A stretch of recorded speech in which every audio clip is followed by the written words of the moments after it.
The insurance check arrived on a Tuesday, $92,000. Compensation for the accident that took my mobility and nearly took my life when that drunk driver ran a red light 18 months ago. I'd fought the insurance company for over a year, through depositions and medical reviews and endless paperwork. The settlement wasn't generous, not for the permanent nerve damage in my left leg and the titanium rod in my spine, but it was closure. I held the check in my hands at the kitchen table of my modest coastal home, the paper trembling slightly, not from emotion but from the permanent tremor the accident left me with. 63 years old, retired Coast Guard captain, and now this. A second chance to maybe fix up this old house, finally replace the boat I'd sold to cover medical bills, perhaps take that trip to see my grandkids in Oregon. My nephew Derek had stopped by that morning. 28 years old, my late sister's only son. I'd helped raise him after Linda passed when he was 12, paid for part of his college, co-signed his first apartment. He was family, the only family I had left nearby since my wife passed 6 years ago. Uncle Jack, that's incredible. Derek stood at my shoulder, staring at the check. His voice carried something I couldn't quite place. Excitement maybe, or hunger. Long time coming. What are you going to do with it? I set the check down on the kitchen table next to my coffee mug. Haven't decided yet. Probably invest most of it. This house needs a new roof. The dock's rotting. You should enjoy it. You deserve it after what you went through. His hand rested on my shoulder. The gesture felt heavier than it should. I'm going to the bank tomorrow to deposit it. Want to come for lunch after? Haven't seen you in a few weeks. Can't tomorrow. I've got that job interview in Portland, remember? I didn't remember him mentioning it, but Derek had always been like that. Lots of plans, lots of talk, minimal follow through. He'd bounced between jobs since college, sales positions mostly. Always one bad boss or one unfair situation away from the big break he insisted was coming. Right, well, good luck with that. Thanks, Uncle Jack. He left 20 minutes later. I watched his beat-up Honda pull out of my gravel driveway, kicking up dust that caught the afternoon sun. Something felt off, but I couldn't name it. Maybe just the paranoia that comes with suddenly having money when you've spent years watching every penny. I went to bed that night with the check in the lockbox in my bedroom closet. The same lockbox where I kept my discharge papers, my wife Ellen's jewelry, and my father's watch. Safe enough. Wednesday morning I woke to rain hammering the metal roof. My leg ached. It always did when weather systems moved in. I made coffee, checked the tide charts out of habit even though I hadn't been out on the water in months, and opened the lockbox. The check was gone. My stomach dropped before my brain caught up. I pulled everything out, searched twice, 3 times, checked under the bed, checked my dresser drawers, the bathroom, the kitchen where I'd had the check yesterday. Gone. My hands shook as I called the bank. Maybe I deposited it yesterday and forgotten. No, the accident had affected my mobility, not my memory. I knew I hadn't deposited it. The bank confirmed it. Someone had deposited the check into my account yesterday afternoon at 3:47 p.m. Mobile deposit through the banking app. That's impossible. I was home all afternoon. I don't even have the app on my phone. The customer service representative's voice turned cautious. Sir, the deposit was made using your account credentials through our mobile application. Would you like to file a fraud report? Yes, immediately. My mind raced back through the previous day. Derek had been here. Derek had seen the check.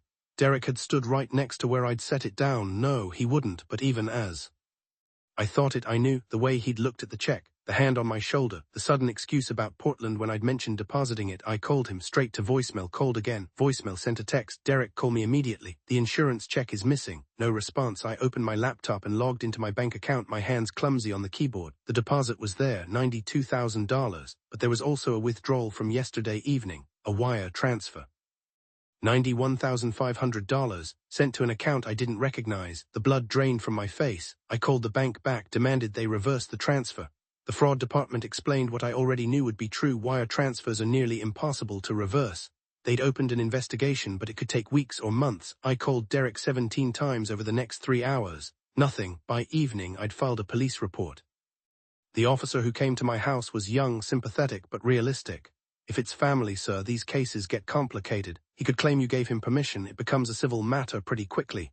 I didn't give him permission. He stole from me. I believe you, but you'll need proof, security camera footage, witnesses, something concrete. I didn't have security cameras. Who did I think was going to rob me? I lived alone at the end of a dead-end road overlooking a quiet bay. The most excitement we got was when tourists took wrong turns looking for the state park. That night I didn't sleep. I sat in my recliner in the living room staring at the dark water beyond my property, thinking about Derek, about raising him after Linda died, about teaching him to fish off my dock, about lending him money over the years, small amounts, $200 here, $500 there. He always paid me back, eventually, but $92,000, my insurance settlement. My future security, He'd taken everything. Thursday morning I drove to Derek's apartment. In town, my legs screamed in protest from working the pedals, but I didn't care. His Honda wasn't in the parking lot. His apartment looked dark. I knocked anyway. No answer. His neighbor, an elderly woman walking her terrier, paused. He left yesterday with a bunch of suitcases, looked excited about something. My chest tightened. Did he say where he was going? Nope, just said he'd be gone a while. I drove to the harbor, to the marine supply shop, to the yacht club, asking questions. Showing Derek's picture from my phone. Nobody had seen him. Then Friday afternoon, 3 days after the check disappeared, I got a call from my friend Marcus, who ran the fuel dock at the commercial marina 15 miles up the coast. Jack, weird question. Your nephew Derek still drive that old Honda? Yeah, why? Saw him here yesterday. He was asking about something, talking loud, seemed drunk or high or something. My pulse quickened. What was he asking about? He was with these two guys. They were looking at a yacht, a big one, 40-footer. Guy was asking about slip rental, fuel capacity, range to Mexico. Mexico, my nephew was planning to leave the country with my money. Marcus, did he buy it? Hell if I know, but he had a duffel bag, looked heavy. They all seemed real excited. I thanked Marcus and sat in my truck in my driveway for 20 minutes, engine off, mind racing. Derek had stolen my money, wired it somewhere, and was now apparently looking at yachts and talking about Mexico. I called my lawyer. James Whitmore had handled Ellen's estate when she passed. He was semi-retired now, but he knew me. Jack, I'll be honest, recovering money in cases like this is tough. If he's already spent it, you're looking at a civil suit that could drag on for years, and if he leaves the country, I know. File the police report. Document everything. If he bought any assets with that money, especially something like a boat that requires registration, there's a paper trail, but you need to act fast. I spent the weekend documenting everything. Every text message with Derek going back months, every photo I had of us together, every loan I'd given him. I wrote out a timeline of the theft, the mobile deposit, the wire transfer. The police were sympathetic but slow. Fraud investigations take time, they kept saying, time I didn't have. If Derek left the country, I'd never see that money again. Monday morning, 1 week after the theft, I got a call from an unknown number. Is this Captain Jack Morrison? Yes, who's this? This is Chief Warrant Officer Stevens with the Coast Guard Investigative Service. Do you own a 2019 Beneteau Oceanies 41, registration number WN4782YT? My blood went cold. No, I don't own any boat. A pause on the other end. According to Coast Guard records, that vessel was registered to your name and address on Thursday of last week. The registration paperwork shows your signature. My hands started shaking. Where is this boat? That's why I'm calling, sir. The vessel was involved in an incident off the Oregon coast 2 days ago. It ran aground near Cannon Beach during heavy weather. The operator abandoned it. We recovered it yesterday. There are some significant legal issues and we need to speak with you in person. I'll be there. Where? Coast Guard Station, Cape Disappointment. Can you come today? I was already reaching for my keys. The drive to Cape Disappointment took 3 hours. My leg cramped badly halfway there, forcing me to pull over and walk it off in a gas station parking lot. Rain pounded the windshield as I crossed the bridge into Washington. Chief Warrant Officer Stevens met me in a conference room at the station. He was 50s, weathered, professional, the kind of man I'd worked with for 30 years. He had a file folder in front of him. Captain Morrison, thank you for coming. It's just Jack now. I retired 12 years ago. I know, I looked you up. 32 years of service, decorated. You ran search and rescue out of Astoria for 8 years. What's this about, Chief? He opened the folder. This is the registration paperwork for the Beneteau, filed last Thursday. Purchase price listed as $89,000. Buyer listed as you. Signature here. He slid a document across. I stared at my own signature, except it wasn't my signature. Close, but the M in Morrison was wrong. The slant was off. That's forged. I believe you. The question is who forged it and why. I told him everything. The insurance check, Derek, the mobile deposit and wire transfer, the theft, the conversation with Marcus at the marina. Stevens listened without interrupting. When I finished, he made notes. Your nephew is Derek Hoffman. Yes, the vessel was registered at a marina in Newport. The harbor master there confirmed a Derek Hoffman purchased the boat last Thursday, paid cash, took possession immediately. Told the seller he was your nephew and was buying it as a surprise for you. Said you'd been sick and always wanted a boat like this. Rage burned in my chest. He used my identity, not just to register it. The insurance policy on the vessel also lists you as owner. And here's the complicated part. The boat ran aground in a storm. The damage is significant. The boat's a total loss. There's also environmental damage from the fuel spill when it cracked open on the rocks. That's federal jurisdiction. There could be fines exceeding $200,000. My vision tunneled. I don't own that boat. I believe you, Captain, but legally right now you do. We need to prove fraud. I've already contacted the FBI. This crosses state lines, involves identity theft, and the dollar amount qualifies as a federal offense, but we need your nephew. Where is he? I don't know. He disappeared right after the theft. Stevens leaned back. The boat was abandoned. We found personal effects on board. Clothes, some electronics, alcohol. We also Found something else. He pulled out another document, a photograph of papers spread on a table. These were in the cabin. Printouts of emails between your nephew and someone named Travis Keller planning this. They discuss using your identity to buy the boat, flipping it in Mexico for more money, splitting the profit. Your nephew mentions the insurance settlement specifically. There's also discussion of forging documents and how easy old people are to steal from. I stared at the papers. At Derek's words, old people are easy marks. My uncle's basically half dead anyway, won't even notice until it's too late. Something cold settled into my chest, not anger anymore, something colder. What do you need from me? Everything you have, documents, communications, timeline, and your testimony. We're going to build a federal case against Derek Hoffman and Travis Keller, but it's going to take time, months probably. I don't have months, I'm 63 years old. That was my insurance settlement, that was supposed to be my future.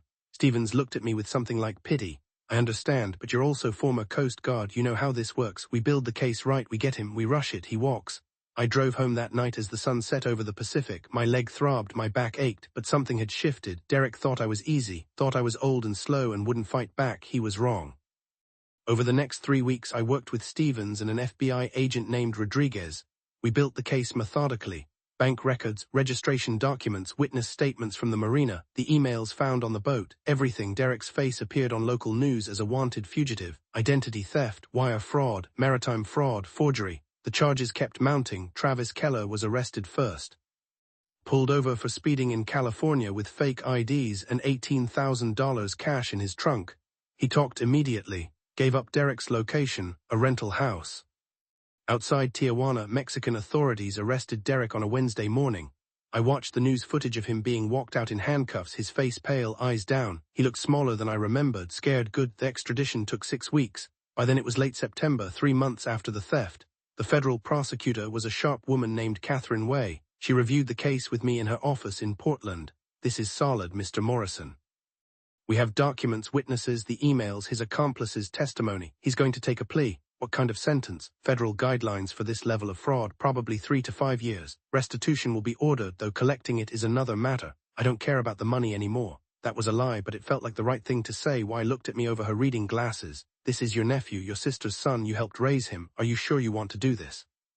I thought about the emails. Old people are easy marks. I thought about Derek standing in my kitchen, his hand on my shoulder, already planning to rob me. I thought about Ellen's jewelry in that lockbox and my father's watch and how Derek could have taken those too, but he went for the bigger score. I'm sure. The arraignment was in October. I sat in the federal courthouse in Portland, 3 rows back. Derek was led in wearing orange. His public defender stood next to him as the charges were read. Wire fraud, identity theft, maritime fraud, forgery. He looked at me once. Brief eye contact across the courtroom. I didn't look away. His expression crumbled. He looked down. The judge set trial for January, but Way was right. 2 weeks later, Derek took a plea, 4 years federal prison, $92,000 restitution plus $47,000 in Coast Guard environmental cleanup fees and legal costs. Total restitution ordered, $139,000. I'd never see most of that money. Derek didn't have assets, no job, no property, just debt. And consequences, but the day before he was transferred to federal prison, his public defender called me. Mr. Morrison, Derek wants to speak with you. No, he wants to apologize. He can apologize in a letter. There was a pause on the line. He's your nephew. He's 28 years old. He made a terrible mistake. He's going to spend the next 4 years in federal prison. Don't you think? I think he called me an easy mark. I think he stole my future and planned to flee the country. I think he forged my name and stuck me with environmental fines that could have bankrupted me. I think he committed federal crimes and only got caught because he was too stupid to check the weather forecast before taking a boat he didn't know how to operate into a storm. The lawyer was quiet. I'm sorry, Mr. Morrison. Me too. I hung up. The insurance company eventually paid out again after the fraud investigation concluded. Not the full amount. They deducted legal fees and processing costs. I received $71,000, better than nothing. Worse than what I was owed. I used it to fix the roof, to repair the dock, to replace the railings on my front porch that had been rotting for years. I did not buy another boat. Marcus invited me fishing a few times. I went once, but being on the water felt different now, tainted somehow. I kept thinking about Derek taking that yacht out in a storm, panicking when the weather turned, running it aground and abandoning it like a coward. My lawyer James called in March. Jack, the restitution payments started. Derek's required to pay $200 a month from his prison wages. That'll take 58 years. Yes, I laughed. It came out bitter. At least he's paying something. He is, and for what it's worth, the federal system doesn't forget. If he ever gets out and tries to start over, that debt follows him. Can't discharge it in bankruptcy. Can't hide from it. Every job he gets, they'll garnish his wages. Every tax refund. They'll take it. For the rest of his life he'll be paying you back. That should have felt like victory. Instead it just felt sad. Spring came, the weather warmed, the tourists returned to the coast. I got a letter forwarded from the federal prison in Oregon where Derek was serving his sentence. I recognized his handwriting on the envelope. I held it for 3 days before opening it. Uncle Jack, I know you probably hate me. I deserve it. I don't know what to say except I'm sorry. I was desperate. I had debts. Travis convinced me it would be easy and you'd never find out. I know that doesn't excuse it. I know I hurt you. You were good to me my whole life and I repaid you by stealing from you. I think about it every day in here, about how stupid I was. How I threw away the only family I had left for money I didn't even get to keep. I don't expect you to forgive me. I don't even expect you to write back. I just wanted you to know I'm sorry. I'm genuinely sorry. And I wish I could take it back. Derek, I read it twice. Then I folded it and put it back in the envelope. I thought about responding, about writing back that he was right. He threw away his family for nothing, that I'd trusted him and he'd betrayed that trust in the worst way possible. But what would that accomplish? I put the letter in a drawer and didn't respond. Summer arrived. My leg got better with physical therapy. The pain never went away completely, but I managed it better. I started working in my yard again, something I'd neglected during all the legal proceedings. I planted tomatoes and peppers, fixed the fence, painted the shed. One evening in July, almost a year after the theft, I was sitting on my back deck watching the sunset when my phone rang. Unknown number again. I almost didn't answer. Jack Morrison speaking. This is Pastor Mike Chen from Hope Community Chapel. I'm the prison chaplain where Derek Hoffman is incarcerated. He asked me to call you. My chest tightened. Why? He wanted me to let you know he's enrolled in vocational training, welding certification. He's also been attending financial literacy classes and counseling. He wanted you to know he's trying to change to be better. Why are you telling me this? Pastor Chen was quiet for a moment, because he's ashamed to contact you directly again, but he wanted you to know he's not wasting his time in here. He talks about you sometimes in group, about how you raised him after his mother died. About how you taught him things. He says you were the only stable adult in his life and he destroyed that. Yes, he did. Mr. Morrison, I'm not asking you to forgive him. That's between you and God and your conscience. I'm just passing along information. He's making genuine efforts. Whether that matters to you or not is your choice. After the pastor hung up, I sat on the deck until full dark, thinking about Derek at 12 years old, lost and angry after Linda's death. About teaching him to tie knots and read navigation charts. About him falling asleep on my couch during a fishing show because he'd stayed up too late the night before. About him standing in my kitchen, hand on my shoulder, already planning to rob me. People change, or they don't. Prison reforms some and hardens others. I didn't know which Derek would emerge in 3 more years, and I wasn't sure it mattered. August brought a heat wave. My tomatoes thrived. I spent my days reading on the deck, taking short walks along the beach, having coffee with Marcus at the harbor diner. Life was quiet, simple. I was okay with that. The insurance money was gone, spent on repairs and legal fees. My savings were thinner than I wanted, but I was still here, still in my home, still waking up to watch the sunrise over the water. Derek had tried to take that from me. He'd failed. I was still here. He was in a cage. That was justice enough. One afternoon in September, a young couple stopped by. They were looking at properties in the area and saw mine from the road.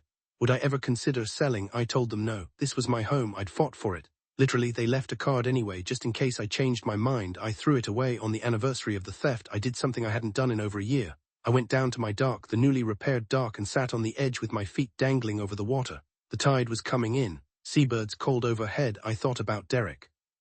About what he'd taken and what he'd lost.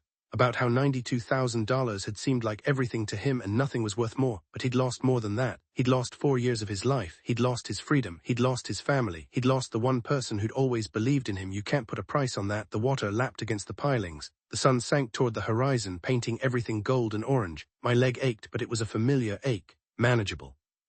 I stayed on the dock until the stars came out.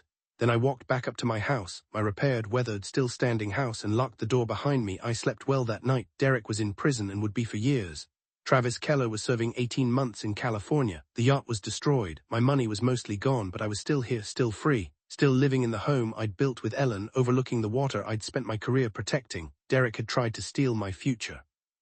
Instead, he'd only stolen his own, and somewhere in that there was a kind of justice that no court could order and no restitution could quantify at one. Not because I got my money back, not because Derek went to prison. I won because I was still here, still living my life, still watching the sunsets over my dock, and Derek was behind bars, learning welding, paying $200 a month for the next 58 years. Sometimes justice isn't dramatic. Sometimes it's just quiet persistence. Still being there when the dust settles, still standing. That's enough. It has to be.